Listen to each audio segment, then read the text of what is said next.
Agama tentunya sudah menjadi hal yang melekat di kehidupan sehari-hari kita. Tetapi, apa jadinya jika ada seseorang yang menentang hal tersebut dan mempercayai bahwa agama adalah hal yang palsu belaka? Tentunya apa yang dia lakukan memiliki konsekuensi yang sangat mengerikan. Selamat datang di Rewind Siksa Kubur.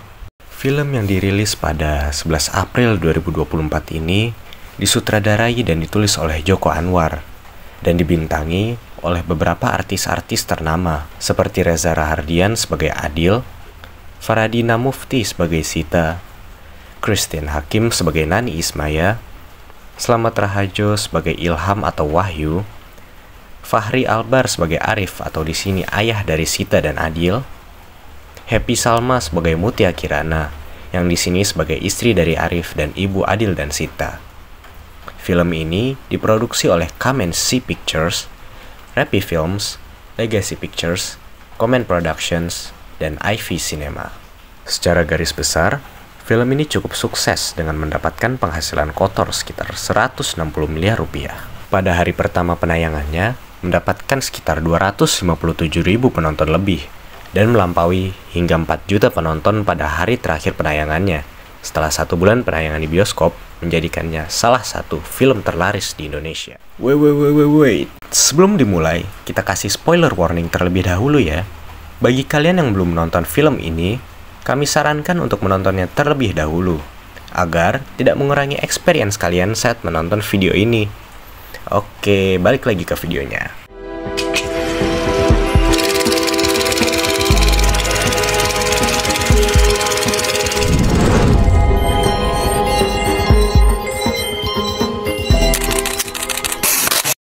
Di suatu toko roti, ada 2 anak beserta orang tuanya.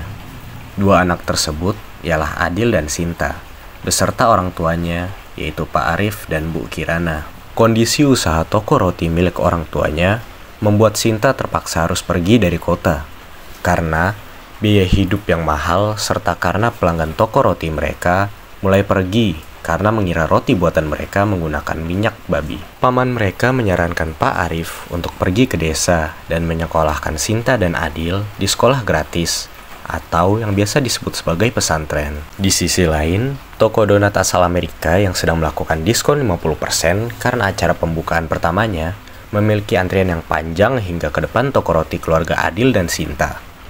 Hal ini membuat Pak Arif dan Sinta berbincang mengenai bahwa uang bukanlah sumber kebahagiaan orang. Di sisi lain, Adil yang sedang melayani seorang pelanggan ternyata mendapatkan perundungan yang ternyata pembeli tersebut adalah teman sekolah Adil. Adil ini sangat sering mendapatkan perundungan di sekolahnya, tetapi ia tidak bertindak dan hanya menerima perundungan tersebut begitu saja. Ketika ibu sedang melayani pelanggan, tiba-tiba seorang bapak-bapak masuk ke toko karena Adil menatapinya dan memberikan sebuah kaset musik dan berkata untuk matilah di jalan Tuhan. Kemudian ia meminta Adil untuk jangan keluar karena terlalu berbahaya. Jangan keluar, bahaya. Tak disangka, pelanggan yang dilayani oleh ibu tadi mengambil uang yang berada di atas kasir. Ayah dan ibu sontak menghampiri orang tersebut untuk meminta uangnya kembali. Tetapi sebuah ledakan besar terjadi, menewaskan kedua orang tua Sita dan Adil seketika. Scene berpindah di mana Sita dan Adil diinterogasi. Ketika di rumah, mereka menyetel kaset yang diberikan oleh bapak-bapak yang mengobrol dengan Adil tadi. Ternyata, asal ledakan tersebut berasal dari bapak-bapak tersebut, dengan harapan adanya jawaban alasan dari bom bunuh diri tersebut. Alih-alih mendapatkan jawaban yang diinginkan, yang mereka dengar hanya sebuah teriakan.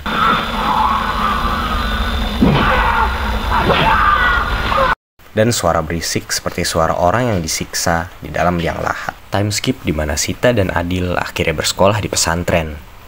Kita diperkenalkan oleh karakter baru, yaitu 2 orang ustazah, Ningsih dan Umaya. Karena kematian orang tuanya, Sita menjadi pribadi yang menolak percaya pada agama dan siksa kubur. Bisa dicabut malaikat atau diledakin sama orang yang takut disiksa malaikat. Di hutan, Adil dan Sita bertemu untuk lari dari sekolah demi mencari kebenaran orang yang melakukan bom bunuh diri dan membuktikan bahwa orang yang membunuh orang tuanya adalah orang yang percaya pada agama bukan yang percaya pada setan. Mereka berlari menuju sebuah terowongan yang gelap. Namun, dikarenakan Adil yang mulai kesulitan bernafas, membuatnya berhasil ditangkap. Bukannya bertemu Adil, Sita justru bertemu dengan sesosok yang memperkenalkan dirinya sebagai seorang yang bernama Ismail. Siapa? Ketika Sita diberi hukuman dengan mengubah warna hijabnya menjadi merah sebagai bentuk bahwa orang tersebut telah melakukan dosa, Sita bertanya, siapa Ismail? Karena ia bertemu Ismail di terowongan. Siapa Ismail? Namun, Ustazah Umayyah terkejut dan tidak menjawab pertanyaan tersebut. Biar mereka tahu, mereka telah berbuat dosa.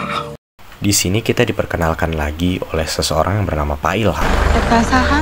Pak Ilham anu gaduh pesantren ieu. Sita bertemu Adil di sebuah rumah. Adil berteriak, ketakutan akan sesuatu. Namun, karena Sita melakukan kekerasan, membuatnya dihukum dikurung.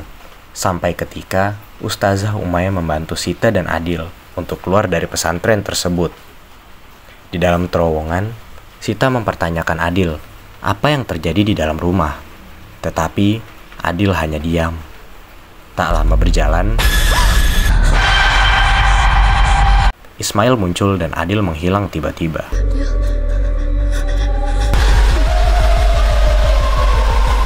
Kini, Sita telah menjadi perawat di sebuah rumah panti jompo, sedangkan Adil menjadi seorang pemandi jenazah.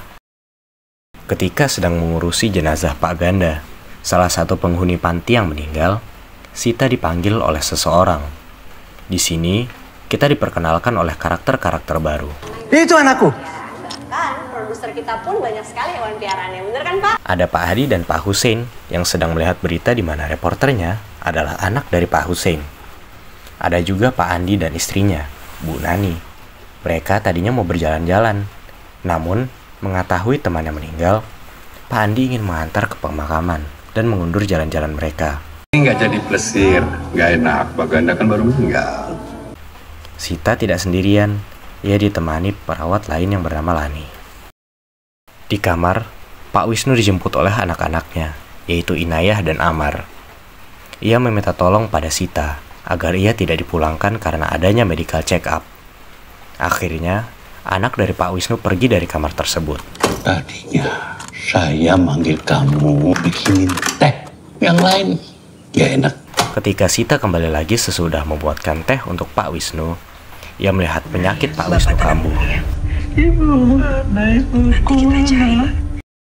Di kamar, Sita sedang melihat tayangan di laptopnya, yang dimana dijelaskan jika ketika seseorang mati, ada sedikit kesadaran kita yang masih ada, dan akan dipenuhi dengan sensasi yang paling kita ingat di hidup kita. Ada juga penjelasan ketika seseorang melihat hantu, disebabkan oleh kurangnya oksigen yang dihirup sehingga menyebabkan halusinasi. Setelah jenazah Pak Ganda dimakamkan, Adil memberitahu Sita bahwa meskipun memang ada siksa kubur, yang disiksa bukanlah fisik, melainkan jiwa dan raga. Semua itu tidak bisa dilihat dan disaksikan oleh Sita. Tetapi, Sita masih ingin membuktikan bahwa agama dan siksa kubur bukanlah hal yang nyata dan hanya membuat orang menjadi gila. Dan harus ada yang buktiin kalau agama cuma bikin orang ketakutan dan ngelakuin hal-hal gila. Di sini kita diperlihatkan sebuah kuburan yang tertulis nama I. Masbet, seorang pembunuh berantai yang ditembak polisi 10 tahun yang lalu. Di sini juga terungkap bahwa pria misterius ini merekam suara siksa kubur dan merekamnya, di mana rekamannya diberi pada Adil di scene awal tadi.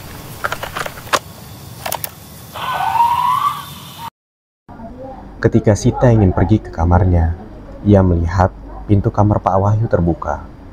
Dimulailah perdebatan berbohong, agama, dan nurani manusia, sampai Sita mengungkapkan bahwa hal yang paling mengejutkan, jika Pak Wahyu ini adalah orang yang sama dengan Pak Ilham, sang orang kaya yang membiayai pesantren tempat Adil dan Sita melarikan diri. Pak Wahyu juga memperkosa 50 santri dengan alasan bahwa anak-anak santri itu telah diberikan kesempatan hidup yang lebih baik, yang dimana korban pemerkosaan tersebut adalah Adil dan Ismail. Adil yang mendengar kenyataan tersebut langsung mencekik Pak Ilham, namun ia langsung dihentikan oleh Sita. Mendengar keributan, Para penghuni lainnya terbangun dan menghampiri kamar Pak Wahyu. Di sini diungkapkan, tujuan Sita menjadi perawat di panti jompo itu adalah untuk menunggu Pak Wahyu meninggal, sehingga ia bisa ikut masuk ke dalam kuburan Pak Wahyu dan membuktikan bahwa apakah orang yang sangat kejam ini mendapatkan siksa kubur jika memang ada. Mengetahui tujuan Sita yang sebenarnya, Pak Wahyu terkejut. Ternyata ia bertemu kembali dengan korbannya, dan dengan senang hati ia membantu tujuan Sita tercapai. Sita lalu masuk ke acara pemberitaan dengan bantuan anak Pak Hussein. Di sana, ia mengungkapkan semua kejahatan Wahyu Sutama dan akan menayangkan bahwa siksa kubur itu tidak ada.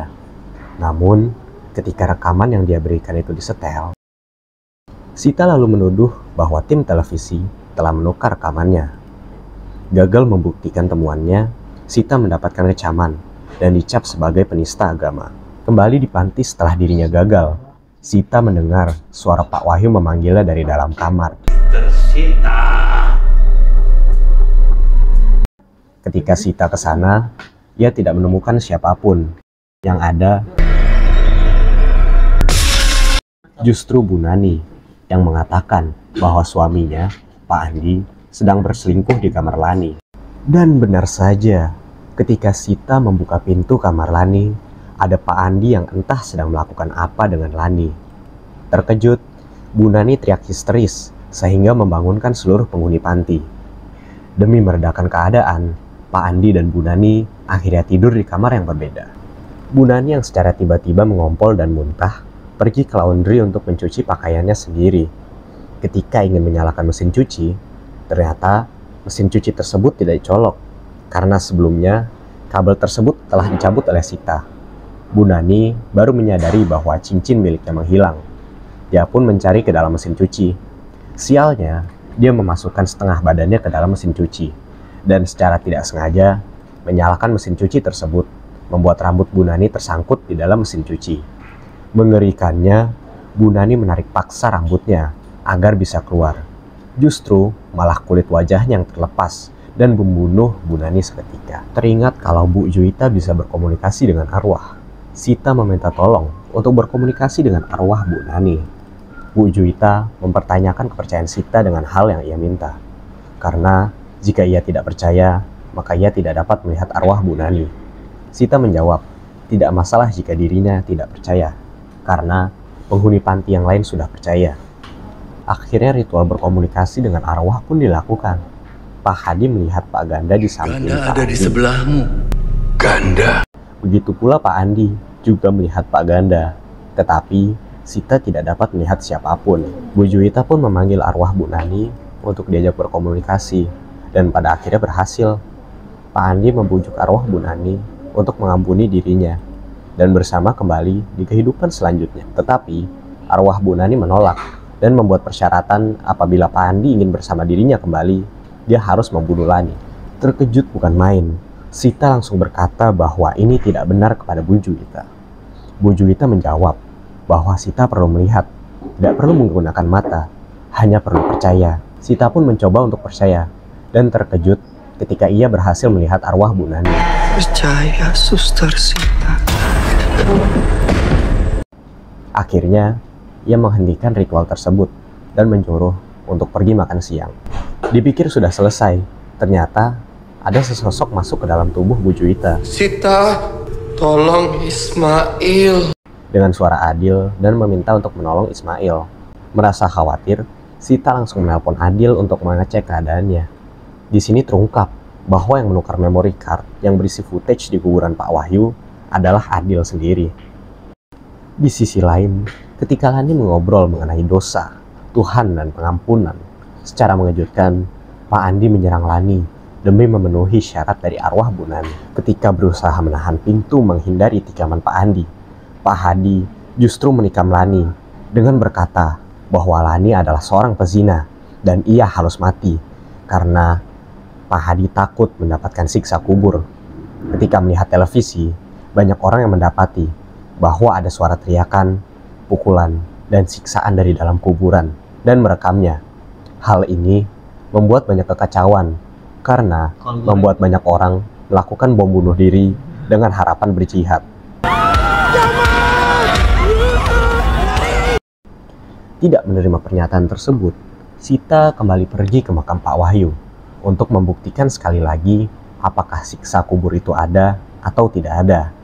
Bukannya menemukan jenazah Pak Wahyu, Sita justru mendapati dirinya berada di dalam sebuah lorong gelap yang tak berujung. Di sini, Sita mendapati banyak hal yang mengerikan, seperti melihat Adil dipenuhi cairan berlendir di tangannya. Tidakkah kau lihat? Kembali ke hari di mana orang tua mereka mati, sampai akhirnya ia bertemu kembali dengan Ismail dan menolongnya keluar dari tempat tersebut. Terbangun pada saat dia sedang merekam di dalam makam Pak Wahyu. Sita terkejut mendapati ada ular di atas badannya dan berjalan masuk ke dalam mulut Pak Wahyu. Sita lalu segera mengecek rekaman kameranya dan sangat terkejut mendapati Pak Wahyu terbangun dan mendapatkan siksa kubur di sebelahnya. Wajah Pak Wahyu dibuat hancur berkali-kali dan disembuhkan kembali untuk dihancurkan kembali. Ketakutan bukan main. Sita langsung meminta tolong dan ingin bertaubat. Sita langsung membaca istighfar setelah mendengar seseorang meneriaki kalimat istighfar berkali-kali. Adil pun muncul membuka makam dengan wajahnya bengkak, dan di lehernya juga terdapat bekas gigitan dari hewan. Mereka terengah-engah lari pergi dari sana.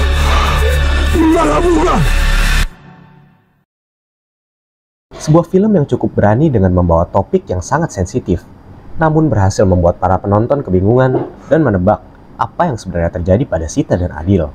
Selanjutnya, mari kita masuk ke babak detail-detail kecil dan teori para fans. Detail dan teori yang pertama ada pada filmnya itu sendiri, di mana hampir seluruh filmnya merupakan visualisasi dari siksa kubur, atau lebih tepatnya, siksa kubur milik Sita. Teori ini datang pada detail di mana Sita menutup saluran pipanya dengan sebongkah bola tanah liat, sehingga dia mulai kehabisan oksigen dan mulai berhalusinasi sampai akhirnya meninggal dunia. Sama juga dengan Adil, di mana ia juga meninggal karena tertidur di samping makam. Pada saat ular menghampirinya, ia tidak menyadari jika ia telah digigit ular di bagian lehernya. Puncak dari siksa kuburnya ialah penyiksaan Pak Wahyu, di mana hal ini merupakan perwujudan dari tujuan hidupnya selama ini, yaitu untuk melihat apakah siksa kubur itu nyata atau hanya tahayul belaka. Pada akhirnya, Sita dan Adil berlari keluar menjauh dari makam. Tetapi, di sana bukanlah dunia nyata, melainkan fase terakhir dari siksa kubur karena adanya suara yang mengatakan Man Rabbuka. Detail dan teori yang kedua, yakni seluruh tokoh selain Sita dan Adil hidup baik-baik saja.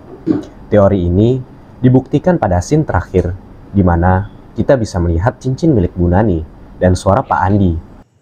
Yang paling kamu takutkan adalah... Sudah malam. Ayo tidur. Besok kan kita plesir. Rekaman video milik Pak Wahyu adalah clue bahwa sesudah kejadian bunuh diri Pak Wahyu, Sita dan Adil sudah meninggal dan tidak ada lagi di panti jompo tersebut. Teori yang terakhir adalah Adil yang muncul dengan mata bengkak bukanlah Adil yang sebenarnya, melainkan perwujudan amal baik Sita satu-satunya. Karena sedari kecil hingga meninggal, satu-satunya hal yang Sita pedulikan dan Sita sayang hanya Adil seorang. Sehingga Sita berhasil bangun dari siksa kuburnya. Andai saja Sita membenci Adil, bisa saja siksa kubur milik Sita tidak berakhir sampai sana. Selama penayangan film, kita sudah diberikan clue mengenai apa yang akan terjadi pada seluruh karakternya.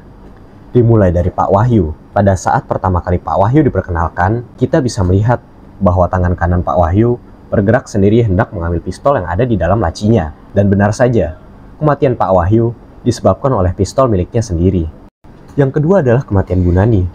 Beberapa kali kita diberikan scene di mana mesin cuci ini difokuskan, seperti memberikan clue akan terjadi sesuatu di tempat ini, sampai akhirnya di mana Sita mencopot kabel mesin cuci tersebut, memaksa Bu Nani perlu menyalakannya dan menjadi penyebab kematiannya. Nah, itu dia rewind film Siksa Kubur karya Joko Anwar. Gimana menurut kalian? Atau kalian punya teori sendiri? Boleh banget nih ditulis di bawah kolom komentar. Oke, itu saja. Sekian, see you next time.